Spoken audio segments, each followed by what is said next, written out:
Hello everyone, welcome to the Kapil classes for English. Let's start the class. और आज की हमारी क्लास है हाउ टू जज नाउन एंड एडजेक्टिव। नाउन या एडजेक्टिव को किसी भी सेंटेंस में हम किस तरह जज करते हैं। तो सबसे पहले अगर मैं नाउन की बात करूं तो नाउन वैसे तो 5 टाइप के होते हैं: proper noun, common noun, abstract noun, material noun और कलेक्टिव नाउन। लेकिन इतना ज़्यादा समझ डीप में जाने की जरूरत नहीं है फिलहाल। बस इतना समझ लीजिए कि नाउन और एडजेक्टिव को जज क्या करते हैं, किस तरह करते हैं। नाउन 5 टाइप के होते हैं और एडजेक्टिव क्या होता है? इट क्वालिफाइज नाउन और प्रोनाउन। ये किसी भी नाउन और प्रोनाउन की क्वालिटी को बताता है, चाहे वो अच्छी हो या बुरी हो।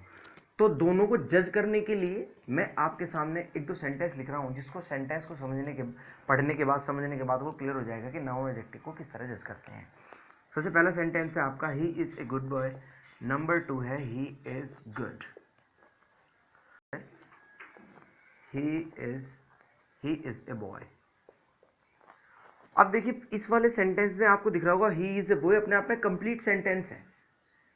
इसके बाद आपको कुछ लिखने की जरूरत नहीं है, अपने आप में कंप्लीट सेंटेंस दिखाई दे रहा होगा आपको। इसके बाद में कुछ लिख ही नहीं सकते, वो एक अच्छा लड़का है, इसके बाद क्या आएगा सेंटेंस, वो तो दूसरी क्लोज बनेगी, दूसरा सेंटेंस बनेगा प्रॉपर, ठीक है। लेकिन अगर मैं बोलूँ ही इज गुड, ऊपर जो सेंटेंस लिखा हुआ है ही इज गुड, तो वो अच्छा क्या है? वो अच्छा लड़का है, अच्छा टीचर है, अच्छा ड्राइवर है, अच्छा सिंगर है, क्या है वो अच्छा? सो ही इज गुड मैन लिख सकते हैं या टीचर लिख सकते हैं, जो भी आपको उसके बारे में बताना है वो लिख सकते हैं। और इस नाउन की वजह से यहाँ आपको आर्टिकल ए भी लगाना पड़ेगा। और याद रखना एडजेक्टिव के लिए कभी आर्टिकल यूज नहीं होता है। आर्टिकल यूज जब होगा जब यहाँ पर नाउन आ जाएगा। तो सेंटेंस क्या बना? He is a good man या गुड टीचर। ये बना he is a good boy. तो अगर आपको किसी भी सेंटेंस में कंप्लीट सेंस दिखाई दे, सेंटेंस पूरा आपको लगे कि हाँ इसके बाद अब कोई वर्ड नहीं आ सकता, तो वो नाउन कहलाया जाएगा। जैसे ही इज ए बॉय, तो बॉय क्या होगा? ये नाउन हो जाएगा। लेकिन अगर आपको लगे जैसे ये सेंटेंस था ही इज गुड, तो कहीं ना कहीं इसके बाद में कुछ ना कुछ वर्ड आने की जगह है। तो जब आपको लगे इसके बाद में कोई वर्ड आ सकता है तो ये एडजेक्टिव होगा। जब आपको लगे पूरा वर्ड नहीं आ सकता तो ये नाउन कहलाया जाएगा। ये ध्यान रखना आपको। जैसे he is kind, he is kind man, ये लगाना पड़े he is a kind man. तो काइंड क्या हो? काइंड मैन है, काइंड बॉय है, काइंड जो भी है, ठीक है। तो ये आप ध्यान रखना, एडजेक्टिव और नाउन को जज करने का ये 100% तो नहीं है, बट हाँ मैक्सिमम केसेस में आप इस तरह किसी भी एडजेक्टिव और नाउन को जज कर सकते हैं। अब मैं आपके सामने कुछ एडजेक्टिव्स लिखने जा रहा हूँ। नाउन तो कल मैंने आपको लिखा थे, कुछ ऑक्यूपेशन आपको लिखाए थे इससे पहली क्लास में।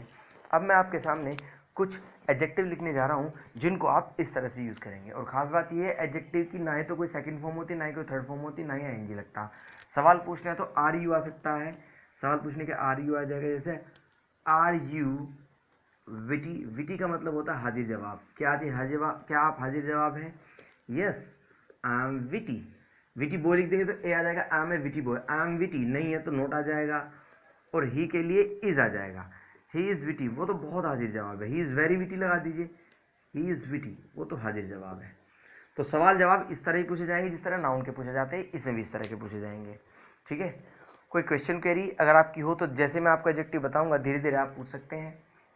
अब हम चलते हैं एडजेक्टिव की तरफ। सबसे पहले हमारी क्वालिटी आती है केयरिंग। केयरिंग का मतलब होता है परवाह करने वाला इंसान, जो लोगों की परवाह करता है। केयरलेस, लापरवाह इंसान। शेल्फिश, मतलबी इंसान, जो अपने आप से मतलब रखता है। बिल्कुल मतलबी इंसान जो होता है, जब अपना काम होता है तो लोगों से मतलब रखता है, वरना फिर उनसे मतलब नहीं रखता, मतलबी इंसान। सेल्फलेस का मतलब होता है जो मतलबी नहीं होता, निस्वार्थी जिसे हम बोलते हैं। अगर बोलूँ ये होता है स्वार्थी और ये होता है निस्वार्थी। जो कोई भी काम अगर वो करता है तो बिना स्वार्थ के वो किसी काम को करता है। ऑनेस्ट, ईमानदार। डिसऑनेस्ट, बेईमान। रिस्पॉन्सिबल, जिम्मेदार। इर्रिस्पॉन्सिबल, जो जिम्मेदार नहीं होता, गैर जिम्मेदार। हेल्पफुल, मदद करने वाला। हेल्पलेस, ये होता है मजबूर। तो बोल सकते हैं आई एम हेल्पलेस। अगर आप मजबूर है तो आई एम हेल्पलेस। हेल्पलेस होता है मजबूर। नेक्स्ट आता है हमारा माइजर। वैसे नाउन भी होता है, ये ध्यान रखना है, नाउन भी नाउन ही होता है, ये माइजर नाउन होता है, इसके लिए सामने ए लगा सकते हैं, ठीक है। तो ही इज माइजर, वो माइजर है। पैनी पिंचिंग भी ये होता है, कंजूस। माइजर भी कंजूस होता है, पैनी पिंचिंग भी कंजूस होता है।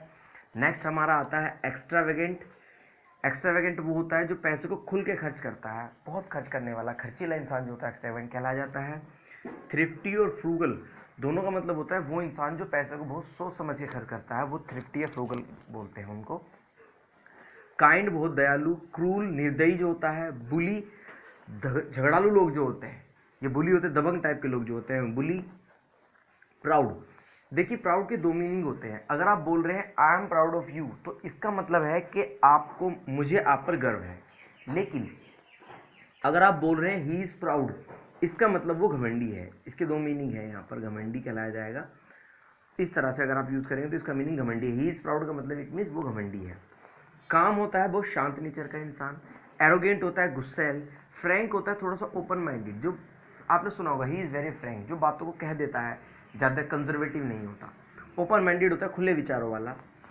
नोटी शरारती, स्टबर्न होता है जिद्दी, इम्पेशेंट होता है जो धैर्य नहीं रखता, पेशेंट होता है धैर्यवान, इम्पेशेंट होता है जो धैर्य नहीं रखता। सेंसिटिव, बहुत नाजुक, बहुत कोमल इंसान, आपने सुना होगा बहुत सेंसिटिव इंसान है ये, इनको चीज़ों को बहुत ज़्यादा डीप में समझता है। सेंसिटिव।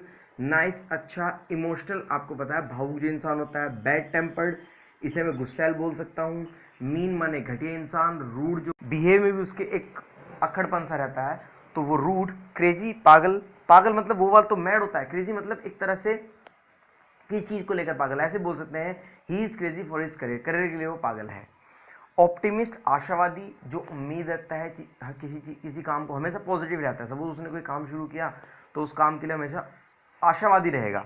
पैसिमिस्ट होता है निराशावादी, ये इसका एंटोनिम्स है, ये निराशावादी होता है।